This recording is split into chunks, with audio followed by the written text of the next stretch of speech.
Okay, welcome back to my channel. This is a channel I like to do some do-it-yourself battery packs, power walls, solar generators using 18650 cells. So this is kind of like an update video. Haven't put a video out for a little bit, so just want to do a little catch-up and see what's happening. We're going to do a couple things on this video. We are going to test one of the banks of cells that we've been letting sit for a couple months.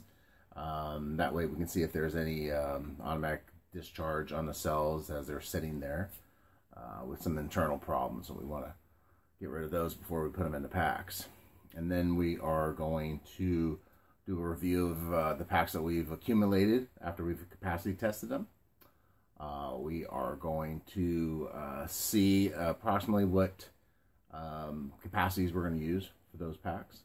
And then we're going to go over some parts that have been purchasing, acquiring, stuff like that to put the solar generator together. Kind of a little do-it-yourself one.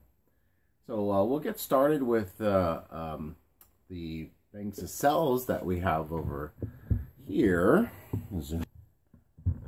So some of the cells that we've been accumulating, I'm trying to group them. Most of these are coming out of battery hookup.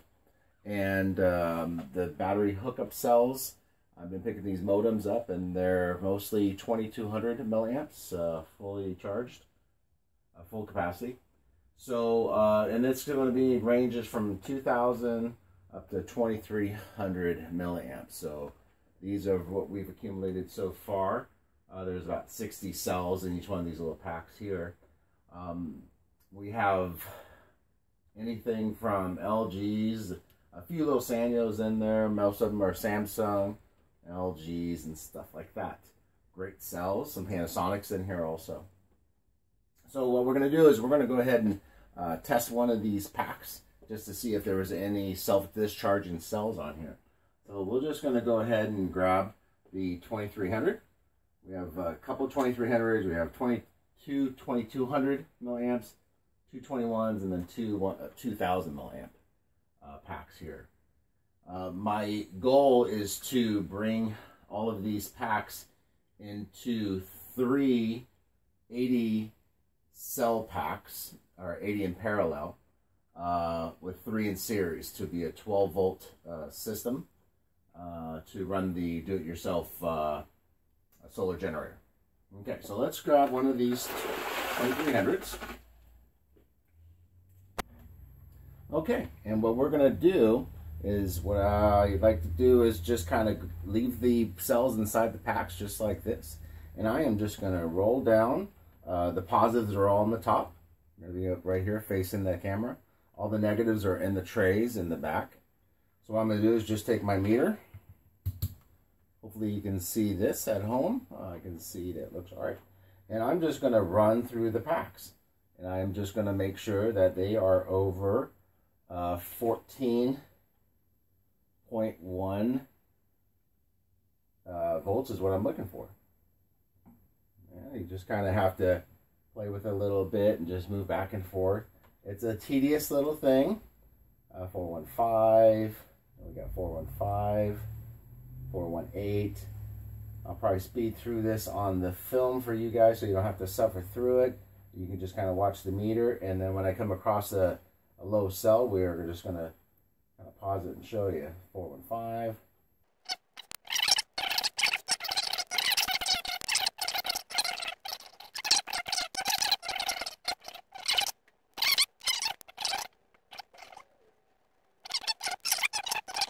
Modems. And then what we got here? We got 418 370. So here we come across the dead one. I just poke it out from the back, pop that one out there so we can see that that cell. We'll bring up the camera. Tested below. I mean, we had a 2326. Did only have a resistance of 10. But it turned out to be a problem child. So we're going to put that one aside. Continue with our testing here. Oh, look at that. Another one popped up. 368. Okay, and both of these same cells. Let's see, we have a couple more in here. See if they all kind of went rogue on us. Yeah, they sure did. 3, 6. All of them are being the same manufacturer. Okay, and then we go back to the Panasonics. There we go, 411, 411, 4. Hello. Oh, get on there. Get on there. They're taking off on us. They're taking off. All right, there we go. 416 looks good. This was the other Panasonic up here on the top. 411.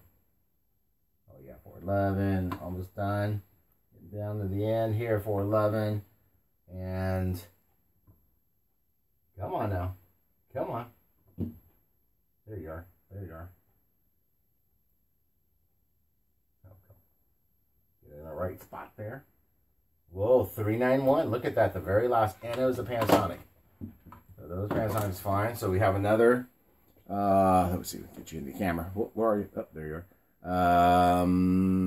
Get you in there. It looks like this was 2391-ish and 57 resistance. So that could have been a factor in there. But actually, from the videos I've been watching and such, I hear anything under 100 is okay. So please, if you want to throw in a comment down there, please do, from other views and stuff like that. So it looks like we ended up with the, bring it in focus here. So looks like the 4, and these are LGs, the LG cells. And we've had some great, you can see the rest of these LG cells in here tested fine. Just those 4 came out of a bad pack, and then 1 Panasonic. So that's not bad. 30 cells, letting sit for 2 months, and we had a self-discharge of 5 cells. So that's the first step that I like to do. Bring it back up. Oh, we don't want that close. Ah, there we go. So I don't think that's that bad. 5 out of 30. You can see I have, oh, what do we have back there? 2, 4, 6, 7, about 250 cells back there. 210, 220, and so that's not gonna be that bad. So I'm gonna go through all those cells. I need to get 3 banks of 80. So we're looking at about 240 cells to make our pack. What we're going to do now is I'm just going to bring you over to this other table that I have some stuff spread out that I'm going to be putting together for this solar generator. Okay, so starting off on the solar generator, some of the few items. I do have some miscellaneous cables. These are all going to be for the solar panel hookups and such. SAE cables. I do have an SAE to the solar panel hookup adapter here. In the case, I'm going to have a SAE female that's going to be mounted to the outside of the case, and then the solar panels actually just get put right into here, and then it just runs into the case. I'm going to be using, this is kind of stuff I've collected, you know, just been sitting around the shop and stuff like that. So I figured I was going to put it together and give it a shot. And I've been watching them on videos, and they seem like a lot of fun. So I have this ProStar 15 that I'm going to be using for the solar controller. This is just a PWM solar controller, but it should be fine at 15 amps. And the case that I'm going to be using, which is back here, this is kind of like this little briefcase.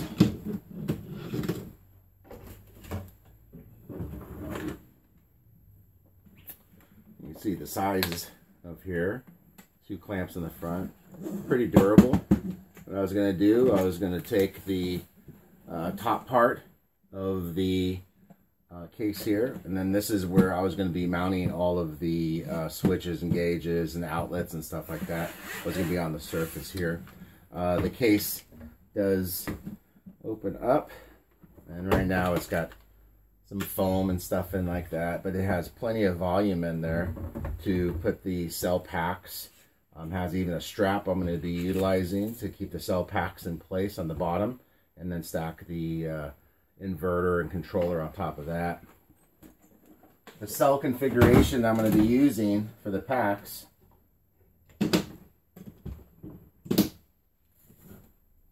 Cell configuration I'm going to be using for the packs is going to be an 80 cell, so it's going to be an 80 parallel. 3 of these should get me the 240 cells, and then like I said, I'm going to just mount those. Just have some little cells in here just for spacers, trying to see what the volume was going to be like in the case for putting everything in there. Everything actually does fit. So those 3 are going to be like that, sitting in the case. Showed you the charge controller, some cabling. I have this little guy I picked up on the intranet, and this is going to be the USB connection here. Has a little on and off switch. Has the USBs. Has the 12 volt lighter. Has a little display. This is going to be independently switched here for the 12 volt supply. I'm also going to have another secondary switch and fusing inside to control this part of it. The other exposed outlet is going to be this little combo unit that's going to have the 2 110 outlets and then 2 USB outlets. That's going to be mounted flush also with the box. Found a 100 amp inline. That's going to be the main cable coming from for the battery packs to the inverter. It's a 100 amp auto breaker. So when it gets overloaded, it just kind of pops like that. It's resettable. So after it pops, you just kind of reset it like that. I think I had it upside down. That's kind of cool. I found this just on the intranet. Like I said before, it's a I think it's a 50 amp S3 BMS to control the 3 cells that we're going to build for the pack over here. That's going to be the controlling system for it, for the battery, for the charging, discharging. I picked up a shunt meter. This little guy, once again, just found some stuff on the internet, been kind of collecting it. This actually came with everything you need. You got the shunt right here. You have your little wiring, little harness. And then this will be mounted flush also inside that box. And this is a nice controller. I've been researching. I've been cheating and just watching a lot of other videos of what they've been using. And the ones that seem to work the best, I'm using other people's, trials and errors. And those are the parts I'm picking to kind of put onto the solar generator. I do have a couple wires here. I was testing it with this little 12 volt sealed cell over here, just kind of testing it out to see what I was gonna get. But I had this one sitting around, and this is a state power. This is a Pro Watt 800 watt inverter. Nice little unit. Got my battery hookups. These are just temporary leads. I'm gonna have larger leads going into it. At least a 4, maybe a 2 gauge leads, whatever the terminals will accept in the back there. Got a little cooling fan on it, ground switch. This actually has a 2 little meters on it for watts and then for load for amps. So that's going to fit in there. And you won't believe it, but all of these items fit in that solar controller. Yeah, all of these items fit in that little solar controller, that box. And that's where we're at so far. A lot of videos to be coming. With the actual cutting up of the box and the installing of all the components, and should be a lot of fun. I'm having fun with it. It's a great little hobby, a little pastime. It's educational. I'm a teacher actually, and I'm teaching my kids about batteries and solar panels and stuff like that too. I figured I would do most of the trial and error first. And through these videos and stuff like that, and then go ahead and teach it to my kids. So thanks very much for joining me with this little update. Please subscribe if you have not. Like the little like button, and then the little bell. If you hit that little bell, when my updated videos start coming out with the construction of this do-it-yourself little solar generator, you'll be the first one to know, and they'll be ring-a-ding-ding on your phone. Okay, well, thanks for joining me, and have a fantastic day.